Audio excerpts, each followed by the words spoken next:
Today on the Bar Business Podcast, discover why authentic bar identity is the most powerful marketing tool you'll ever have and how to create one that resonates with your ideal customers. Learn the value-based decision-making framework that naturally drives consistent operations and customer experience without micromanagement. And uncover the systems that maintain your unique culture as you grow, ensuring new staff and customers immediately understand how we do things here. Welcome to the Bar Business Podcast, where we help bar owners increase profits, attract loyal guests, and simplify operations so you can avoid burnout and finally enjoy your life outside of your bar. I'm your host, Chris Schneider, the Bar Business Coach. So today we're diving into what I really think is one of the foundational parts of every successful bar, a strong, authentic identity and culture that is going to drive everything from your operations to marketing to hiring. We're going to explore how to develop this genuine bar identity, how to establish the values that you need to make great decisions, and really the nuts and bolts of how to create a culture that naturally attracts your ideal guests and staff without a lot of effort on your part. Honestly, this is one of the wonderful things about culture is once you set it up, and it's not easy to get a culture in place, but once you get the right culture in place and you have that unique identity, it becomes a juggernaut. It builds on itself constantly over time. And the reason why we have to do this is because the bar business is, if we're honest, very competitive, right? In most markets, and I'm sure most places where you guys are, it's not like there's no bar around for 20 miles. There could be a bar on the same block. We're also in the middle of, in a lot of places in the world, we still have some inflation. We have a tight labor market. In the US, we have some ups and downs with tariffs and different things going on. So we have to find the way to create a culture, an experience, an identity that is going to allow us to rise above all these challenges that we're facing today. And the real thing here is that most bar owners are approaching the idea of culture as an afterthought. You're focusing on the physical space, the menu, the POS system, all those tangible elements. But without culture, those tangible elements are just things in a building. So what we need to do is not superficial brand building or temporary team building exercises. We have to create something authentic that naturally attracts the right people for both our guests and our team and repels the wrong ones, which in the long term makes our systems and processes much more efficient and effective. So what we're going to do is we're going to talk through 5 elements to creating this culture. So first, we're going to talk about how do we even go about creating authentic bar culture. Then we're going to establish or go through how you can establish value-based decision-making. We're going to talk about developing that culture into one that attracts customers and staff. Then differentiation through genuine culture versus manufactured concepts. Right now, what sells is authenticity. So how can we make sure we're always authentic? And finally, we'll wrap up by talking about how you develop systems to maintain that culture as you grow. And that's growth whether in one location or if you're expanding, which is wonderful, how you can maintain that culture across multiple locations. So let's dive in to talk about, first of all, how do you create an authentic bar identity? How do you build this culture? What is the foundation that you need to lay? What I would say is start with your personal why, your authentic reason for opening or buying a bar. Why do you want to do that? Now, we've talked about this before. If your why is because I want to party and have fun with my friends, good luck. That's not a culture that's going to resonate without some issues with your guests, because really you're saying I want to create a culture for my friend group, not a culture for my community. So come up with your why and make sure it's authentic, but also make sure that it's speaking to your community, to what you're trying to do for the world, not what you're trying to do for yourself. And what we really want to do here is identify the intersection between what you're passionate about, what you're exceptionally good at, and what the market needs. So this is going to be different, right? For every bar, for every location. But there is in every good business. And I don't care, honestly, if we're talking about bars or landscaping or selling hats. Whatever business you're in, your passions have to be combined with what you're good at, have to be combined with what the market needs. That is the genuine recipe for authentic success. So one of the things we want to do as we're going through creating this identity is define our target market, define our guest avatars, define our individual customer or ideal customer profiles, right? Who is your bar for?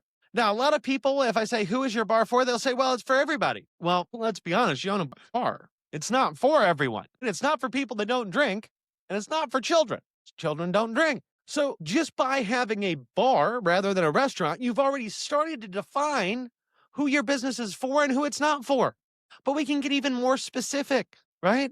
And I think most of us know intrinsically that the dive bar is a different clientele than a high-end cocktail lounge. So who are you building your business for and who is it not for? And start to describe those people, right? What is their income? Because in a lot of cases, we choose different establishments based on our socioeconomic status. We choose different establishments based upon who we want to be around. So what does your customer look like, both from a demographic standpoint, as far as like income and maybe even jobs, what they do, how their life works, but also from a psychographic standpoint, right? What is the psychology that's bringing people in? Is it just a neighborhood gathering place, right? A lot of neighborhood bars, we can actually say, okay, it's not for everybody, right? It's not for children, but it's kind of for everybody because we go across socioeconomic lines. But other places are very, very specific, right? A high-end club is definitely not for everyone. So define that. Now, once we have defined who our bar is for and who it's not, and we understand what we're passionate about, what we're good at, and what the market needs, and we found that convergence, now we need to articulate an origin story that connects emotionally with our guests and our team. And that origin story should speak to the people who your bar is for, and it shouldn't speak to the people who your bar is not for. And it should very easily show how your passion, what you're good at, and the market needs have all combined, right? And we want that to be an emotional story because, let's face it, people love good stories. And when you tell them a good story, they are more likely to frequent your establishment, to trust you, to want to be involved in the great thing that you are building. So once we've articulated the story, now we need to translate that story into tangible elements. And when I say tangible elements, this is everything from your menu to your lighting, to your music, to your brand experience, right? We want to bring that story forward in everything that you do. And we've talked a lot before on this podcast about creating a cohesive concept, that everything needs to ride together really well. So we want to make sure that all of this is cohesive, but when everything relates back to the story, when everything relates back to the actual reason you are in the business, it's very hard for it not to be aligned. Now, if you have an existing bar, right, this all sounds great if you're creating an establishment, but what if you're not? Well, then I would say you need to conduct a brand audit.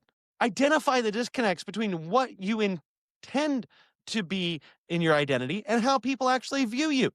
And once you've done that audit, once you understand, okay, here is my ideal customer, here is the story I want to tell, here is how my passion, my skills, and the market need all come together. If you see a disconnect between that and where your brand currently sits, well, then let's come up with ways to move your brand towards what you want it to be. Now, I would suggest that you take all of this, the story, the tangible elements, and you kind of put that together in an identity document. And when I say an identity document, I'm not talking about writing a book. I'm literally talking about a one-pager. One page that clearly communicates to your new team members, your partners, your suppliers, people that you work with, what you are and why you are. That shows that identity. So once we have an idea of what that identity is, once we've figured out the story, now we need to work on values. Because once we have values, we can make decisions based on those values. So what I would encourage all of you to do is to identify 3 to 5 core values that generally reflect what matters most to you and your vision. And we want to translate abstract values into specific behaviors. So we need to make sure those values are the absolute core of that story that we just worked on. And then figure out, how does that translate into real actionable behavior? And so the first thing we need to do is we need to get those values figured out. Now, if you want to have an easy way to help you get those values determined, you can go to barbusinesscoach.com/links. And in there, you will see a link to my workbook on bar values to help you set your mission, vision, and values. And it walks you through the entire process. I believe that's also in the show notes below, so you can just scroll down and grab it there. But once we have these values, everything we do then gets checked against the values, right? So anytime we're making a major decision, we need to look at our values. We need to look at our mission. We need to look at our vision and say, does this align? Is this making us more who we are or less of who we are? When we become more of who we are, that story gets amplified. Our guests have a better understanding of us. They really get involved in who we are. When we become less of what we are, we confuse people. We don't make them feel good necessarily because there's a disconnect between things in our business, and it just gives them, quite frankly, an unsettling feeling that's going to not encourage them to come back. So we need a values check for major decisions.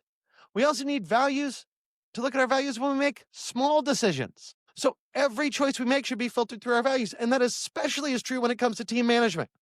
When we're writing people up, when we're dealing with employee issues, we should always relate that back to our values and use our values as the grounding framework for everything that we do. Now, when your employees, when your team does really good and they hit those values, we need to make sure that we're sharing stories where they have exemplified those values both internally and publicly, because that's going to reinforce them. And that's going to help encourage your team to live those values more and more. And I also think we've talked before about you should do reviews on your staff on a regular basis. I'm big on monthly one-on-ones. And in those monthly one-on-ones, you should reinforce your values. You should show that your compensation, your recognition systems, your training all goes back to those values. And that's going to keep your team all on that same page, all with the same ideas, the same concepts, the same goals when they come into work. So we've established a story. We've established values, mission, vision, these guiding principles for our business. Now we have to take that and develop a culture that attracts both fantastic guests and rockstar team members. So what can we do? Well, we can create signature service moments that demonstrate your unique culture to your guests. If you haven't read it yet, there's a great book. It's by Will Rodara, I think is his name. I probably got that wrong, but it's called Unreasonable Hospitality. It's about 11 Madison Park. It's all about fine dining. I know a lot of you listening to this, you're probably like, well, I own a neighborhood bar. It's not about fine dining, but it is probably one of the best books out there on how to create signature service moments. And yes, as a small bar, you will never do what a, $200 average per person check fine dining restaurant does. But you can take some of those ideas, some of those principles, and find ways to implement them in a way that works for you. So create those signature service moments. Push your team to do those signature service moments. And most of all, when you have great service, when you have a signature service moment that works well, reward your team, point it out, encourage it. Now, beyond just creating signature service moments and training in that way, we can actually look at the physical environment and naturally encourage behaviors we want from our guests and staff by designing our physical environment in a way that reinforces that concept, that reinforces that culture. We also want to look at our training, implementing language patterns and vocabulary that reinforce our culture, right? I'm never a fan of the scripted, well, after 3 bites, you check back and you say these exact 20 words. Yeah, no, that just makes you sound corporate and you lose your authenticity. But language is important. There's a reason why you'll hear me normally say team instead of employees and guests instead of customers. Yeah, I use them both. And I have in this episode. I've used both already, right? But I like to refer to team because that's what you are. You're a team. They're not employees. They're not your staff. Yeah, I mean, they are. But we don't want to look at them as the staff, as the help. We want to look at them as the team. You're not managing a staff to do things properly and formally. You're encouraging your team to go out there and win the game every day. And I talk about guests rather than customers a lot of the time because we want customers that are treated well. And if you think about customer as kind of a blah word, guest has all this emotional meaning behind it. When you welcome a guest into your home, that's a much different mental framework than taking care of a customer. So look at language and vocabulary that you can use that's going to reinforce your culture. And then as much as you can, right? And I obviously don't always use the exact words that are going to reinforce culture, but be mindful of that and try to use them as much as possible and try to use them in a way that your employees, your team picks up on that vocabulary and starts to use it themselves. You can also develop rituals and traditions that are going to strengthen team bonds and create memories. Now, what are those rituals and traditions? It can be as simple as a 4th of July party at somebody's house. That's something we did for years at my bar. We would close every 4th of July. We'd have a party. And it was great. We had a great time. It was relaxing. It was the team. Some regulars would come frequently too. But it was just a nice way to spend the day and have a social engagement that wasn't at work when the bar was closed, when no one had to worry about anything. Now, when it comes to your guests, obviously, you're not going to invite all your guests to a team bonding experience, but find ways to honor your local community and incorporate those roots into your bar, right? How can I be more local? How can I speak more to the culture that exists around me that my guests are immersed in and day out? Because it's all about where we live. And so when we do all these things, what we're essentially doing at the end of the day is creating a culture of attraction where our existing staff is going to refer like-minded potential new team members, where our guests are going to tell their friends how great it is. So we have to make sure that we don't just establish values and use them in decision making, but that we actually build that into a complete culture that is going to guide, infect everything in our business. Now, one of the things that you need to be careful about here is that a lot of times we look at corporate, they have manufactured concepts, but what we are looking for is genuine culture. So what do I mean by that? Well, we have to identify what makes your bar genuinely different from competitors. And this isn't just superficial, right? That's the manufactured concepts. It's superficial, but we want genuine culture. So we want to develop a category of one mentality, right? The funny thing is, in the bar industry, a lot of people talk about how bad the competition was. And I'll tell you, when I owned a bar, not once did I think about the competition. Well, I did, but I was worried about what would make my bar better. What makes me more me? What can I do to develop a better customer base, better guests, a better team?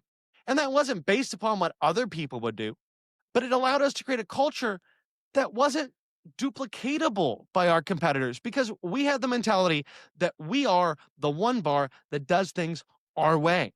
So, yes, you must have authenticity and values and culture to get here. But once you do, you become a category of one. And that means that you can leverage that authentic personality from your team rather than looking at forced manufactured personas. It means that everyone on your team can tell great stories that communicate your unique differences to your guests. And again, you can design your space to reflect that genuine culture rather than following generic industry trends. You know, I think all of us have been on vacation somewhere and we've gone to a bar, and usually, my experience, it's one of these everywhere, almost. But you find that unique bar that really speaks to that. I remember being in Belgium once, and I went to this bar that had, I don't know, a book about 100 pages long, probably. It was thick, of all the different beers they had. And it was just known for being, I think it was the bar in the world with the most beers. But it was Belgium. So they were all, a lot of them, not all of them, but a lot of them were local. And they had the stories behind them, and they had the story of the bar, and it all worked. Now contrast that with a bar I went to years ago in the Virgin Islands. It was essentially a pirate ship. It was a old, I think it was a trawler that they made into a bar. And it was a crazy party spot because it was full of sailors doing sailor stuff. But that's a unique atmosphere that doesn't exist anywhere else on the planet in both those cases. So be that unique person. Leverage that authenticity in everything you do, in your space design, in the way you tell your stories, in the way you train your team. And then once you have that, now we can align your marketing to highlight those cultural differences, what makes you special, rather than price or product comparisons. Because I'll tell you right now, if I was going to the Virgin Islands again and I wanted to party, I'd get a boat and I'd go to this party boat bar if it still exists, because I've been there before. I know it's awesome. I know it's a party. I know there's nothing else like it that I've ever been to. Or if I was with a beer lover in Belgium, I would go to that beer bar. The point is, you have something so unique where you can highlight those differences. I would go to those places. I'm not worried about other bars around, because to me, those bars don't compete with what I'm talking about. I'm not worried about what it costs me, right? I mean, especially when we're talking in the Virgin Islands, I'm talking about renting a boat to go drink at a bar. I'm spending money just to go there. So it's not about price. They've differentiated themselves by being truly unique in the world. Now, for most of us, we don't have a boat in the middle of the Virgin Islands that we're turning into a bar where we can be that unique. But there's always a way to differentiate yourself from what's around you. There's always a way. to get that leg up, to create something special where price and product comparisons are out the window and people come to you because what you do is different. It's amazing. It's great service. It's great, a great team. It's a great product. And that makes them want to come to you regardless of how far they have to drive, regardless of how hard it is to get to you, and regardless of what you charge. So once you've created all this, one of the most important things is to make sure that you have systems that can maintain your culture as you grow. Right? This is all great, but if you grow and you get bigger and it works and you lose it, you're going to lose the sales you got from having this culture and this experience and this unique identity. So we need to do a few things to make sure that we protect the culture that we're building. First of all, you need to create a cultural onboarding process that immerses your new team members in your values from day one. Right? Some of this they'll get through osmosis. Just being in your bar, they're going to absorb it into who they are. But culture needs to be a key part of your training. In fact, all your training should come through the lens of that unique culture. In your handbook or as a separate document, you should develop your own culture handbook. But that's going to document kind of the unwritten rules and expectations. What is this different about your culture? What sets you apart? And it's really not unwritten because you're writing them down, right? But it's the stuff that most people don't write down, right? And it's not steps to service as common, but it's maybe psychology. Maybe it's, how to approach the table.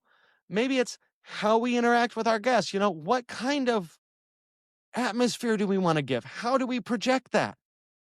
And obviously, this is going to be very different concept to concept. So I can't be too prescriptive here. I really wish I could. But if you want to dig into how do I take the culture that I have, document it and grow it, scroll down the show notes, grab a strategy session with me. I'd be more than happy to talk about this with you and relate it to your specific situation so that we can get a little bit more specific than I can here. Now, we want to make sure that you're having regular culture conversations with your team. So part of your huddle should be talking about culture. One thing I've talked about before and I'm a huge fan of is that every time you have a huddle, every time you have a team meeting, you need to be sharing wins. You can frame those wins in relation to your culture. You also should design, in general, larger recognition programs that celebrate culture champions and where values align with behavior, right? Celebrate the small wins in the team meetings, but then also have a recognition program for the big wins, whether that looks like an employee of the month, whether that looks like a random award that just gets given out anytime someone on your team gives fantastic hospitality that's aligned with your values. And let's be honest, we're talking about people that work in bars and restaurants. Give them something that is valuable to them. I know a lot of us want to print out a badge certificate that says employee of the month, put it in a cheap Walmart frame and go, hey, here you go, great job. But let me ask you a question. Would that really motivate you to do anything? I would rather, because that cheap frame and printing that out cost me $10, I'd rather give them a $10 Starbucks gift card. Or do trade out with some cool restaurants in the area so I have a stack of restaurant gift cards and throw them $25 gift cards to different restaurants. But do something that recognizes them, celebrate your cultural champions, and at the same time is something that your team actually wants to receive. Not some BS employee of the month corporate seeming scheme. Now, you also need to make sure you have feedback systems that identify when your culture is being diluted or compromised, right? And a lot of that can even just come through reviewing your online reviews. When you look at online reviews, look at them through the lens of your culture. Because I think we all know sometimes online reviews are spot on. They are exactly correct. And they may say great things or bad things, but you can't argue with what they say. Sometimes online reviews show a misalignment between what the guest expectations were and what you provided. And then the question becomes, is that because we didn't properly promote our culture or put it forward? Or is that because the guests just had expectations that aren't aligned with what we are, and so they walked in expecting something different than what we are, and that's something that happens sometimes, right? It's like going to Ed DeBevick's and expect them not to insult you. Sometimes you have cultures that just don't align. Your shtick doesn't align with what the guest expects. But identify that culture in your feedback and when you're reviewing online reviews and when you're looking at customer complaints. And if it's something where you drop the ball, make sure that you're reinforcing that culture, that you're going back and really hammering that in with your team. That's something I've said before, and I think this is really important. Technical skills are not the most important thing when you hire someone. The first thing that your managers need to be looking for when they're bringing on new team members is cultural alignment. If your team doesn't have the right culture, if your team does not have the right mindset, you're not going to be successful. So make sure your manager is trained to look for cultural alignment above technical skills. That way, as you grow, as you bring in more team members, it's easy to get them all on the same page. And finally, create metrics that are going to measure your cultural health alongside your financial performance. We talk all about financial KPI, but look at coming up with some ways to measure your culture, measure how well that culture is being implemented so that you can look at cultural KPIs as well. Now, what those are going to look different place to place. And it could merely be something as simple as we designed this recognition program for when people go above and beyond to show the culture. And we have a metric for how many times we give recognition to our team. So maybe the goal is that we should be handing out one of these recognition awards once a week. And so we're going to push the culture until we see so much of this that there's a naturally an award given out every week for how well our team is presenting our culture to our guests. But create that metric and then use it alongside your financial performance, because you can have great financial performance today and degrading culture today. And that degrading culture is a sign that that financial performance in the long run may slip. So you can be looking financially great, and culture can be the leading edge of understanding future issues in your financial metrics. So to wrap us all up, we've covered 5 components of building a bar culture that drives everything else. Creating an authentic bar identity that resonates with your ideal customers, establishing value-based decision-making to ensure consistency, developing a culture that attracts the right guests and team, differentiating that culture through authenticity and genuine culture rather than manufactured concepts, and implementing a system that is going to allow you to maintain that culture as you grow. Remember, in this industry, right, we have tangible aspects that are easily copied. Your drinks, your food, your furniture. I could copy all that today, right? The culture, that's what's going to separate you from the guy down the street. Because even if you had the exact same menu, the exact same furniture, the exact same build out, those 2 bars will be completely different based on the culture in them. So culture is how you get ahead. Culture is how you differentiate. So I would encourage you, if you haven't done it, start by identifying your personal why.